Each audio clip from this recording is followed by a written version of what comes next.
And welcome to Hannity. And tonight we are less than 24 hours away from our exclusive town hall with former President Donald J. Trump in Davenport, Iowa. By the way, if you'd like to join us or attend, you can sign up on Hannity.com. It is for free. Tickets are free.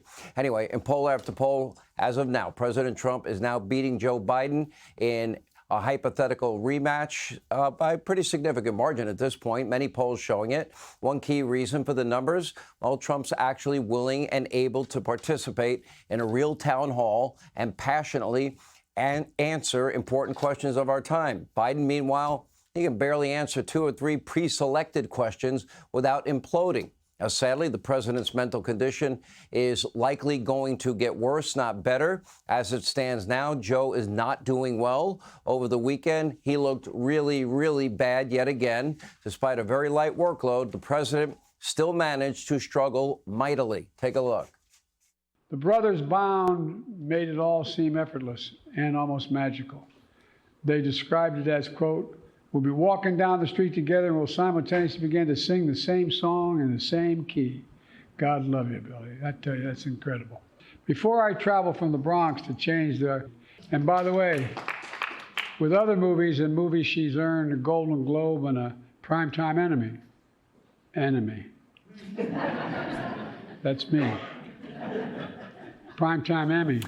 And after his marks, Joe had trouble yet again attempting to step away from a podium. He looked dazed and confused, shuffled his feet until his wife was able to coax him in the right direction yet again. Somebody needs to help him, just like at the tomb of the, unknown soldier. Here we go again. Biden's only going to get worse from here. Unfortunately, it tends to get worse and worse when you have cognitive decline. It is degenerative. Now, his re-election bid defies all logic. I cannot think of a public appearance that your president has made now in months where he's not mumbling, stumbling, bumbling in his speech and or dazed and confused about where to go and what to do next. And tonight, whether Biden realizes it or not, he has a huge problem on the horizon. As a matter of fact, many problems. Fox News has confirmed House Republican leaders, they will most likely push forward with a vote to initiate an impeachment inquiry next week. Now, this after Biden has once again been caught in a lie. You might recall. Take a look.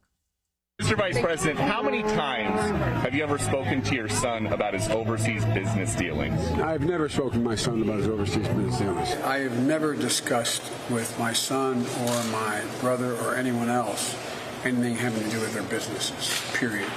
And what I will do is the same thing we did in our administration. There will be an absolute wall between personal and private and the government. Do you stand by your statement that you did not discuss any of your son's overseas business dealings? Yes, I stand by that statement.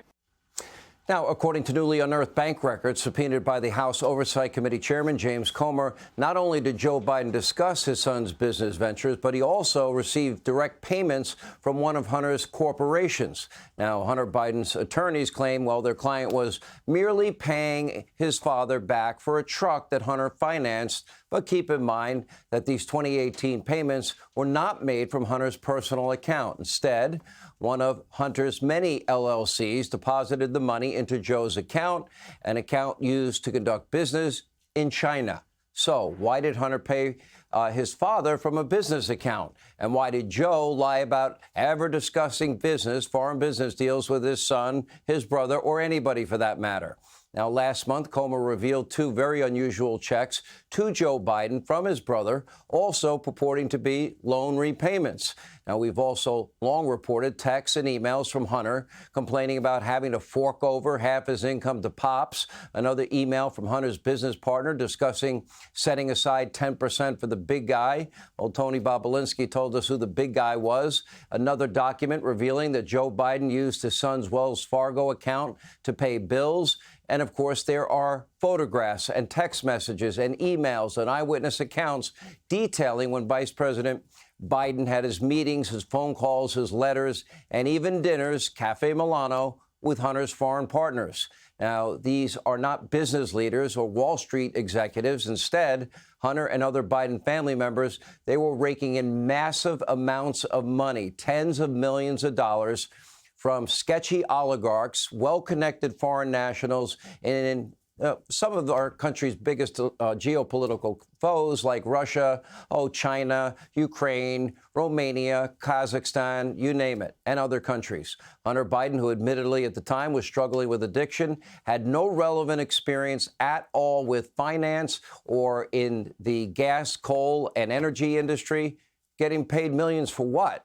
Now, that's the $20+ million question, isn't it? As Hunter's former business partner, Devin Archer, stated, they were buying access to the Biden brand and possible influence over U.S. policy that could some maybe think about calling that potentially, maybe, needs to be investigated as bribery?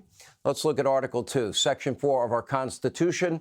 The President, the Vice President, and all civil officers of the United States shall be removed from office on impeachment for and conviction of treason, bribery, and other high crimes and misdemeanors. Now, here's just one example of what we're talking about. According to a U.S. Senate Committee on Homeland Security and Governmental Affairs report in 2014, when Joe Biden was vice president, Hunter Biden received a $3.5 million wire transfer from a woman, former First Lady of Moscow, Elena Baturina.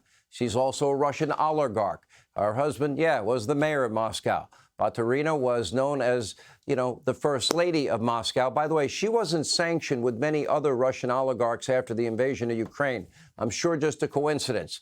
And was one of the wealthiest people in Russia, deep ties to Vladimir Putin himself. And yet, following Russia's invasion of Ukraine, the First Lady of Moscow was one of the few oligarchs not targeted by Joe Biden's sanctions. This reeks of corruption. Remember, Congress has a sworn duty to uphold the U.S. Constitution and check the executive branch. And now there is more than enough evidence for a trial. For once in his life, Joe Biden has got to be held accountable. If Democrats truly believe that foreign interference is a serious threat, like they've been lecturing us over and over again, that Russia collusion is a clear and present danger, then they will join with Republicans. They will hold Biden's feet to the fire. Otherwise, all of their righteous indignation has been nothing but, frankly, show. Hey, Sean Hannity here. Hey, click here to subscribe to Fox News YouTube page and catch our hottest interviews and most compelling analysis. You will not get it anywhere else.